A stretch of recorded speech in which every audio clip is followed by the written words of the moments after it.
صبغۃ اللہ ومن احسن من اللہ صبغہ۔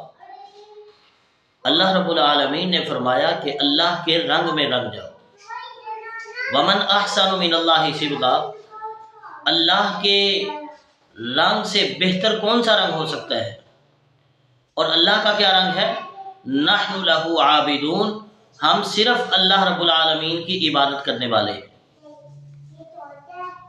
جب کوئی عیسائی ہوتا تھا، نصرانی ہوتا تھا، تو وہ اس کو زرد رنگ کے پانی سے غسل دیتے تھے اور یہ سمجھتے تھے اب یہ پکا نصرانی ہو گیا ہے، اس کو نصرانیت کا رنگ چڑھ گیا ہے۔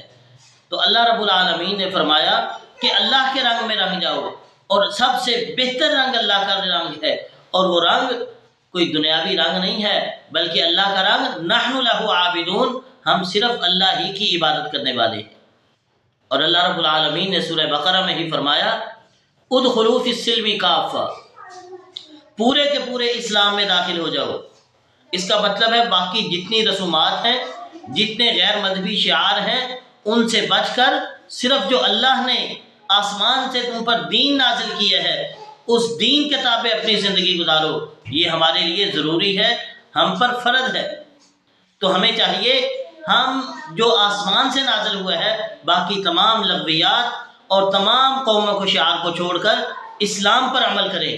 نبی کریم صلی اللہ علیہ وسلم نے فرمایا من تشبہ بقوم فہو منہم، جس نے جس قوم کی مشابہت اختیار کی وہ اسی میں سے ہے۔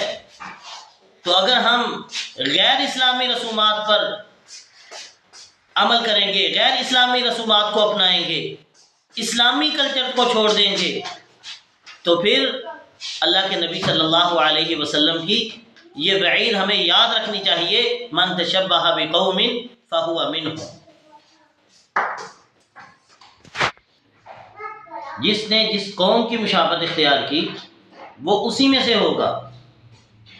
تو ہم تمام تر اپنے اسلامی شعار کو اپنائیں۔ آج کل جو عام ہو چکا ہے نئے سال کی مبارکباد دینا، اس پر ہلا گلا کرنا، پٹاخے چلانا، آتش بازی کرنا، خوشی منانا، یہ مسلمانوں کا طریقہ نہیں ہے۔ اس کی رہنمائی نہ تو اللہ نے کی ہے، نہ اللہ کے رسول صلی اللہ علیہ وسلم نے کی ہے، اور نہ ہی یہ اسلامی طریقہ کار ہے۔ ہمیں چاہیے ہم تمام لغویات سے بچ کر اپنے دین پر عمل کریں، رسول اللہ صلی اللہ علیہ وسلم کی سنت کو اپنائیں۔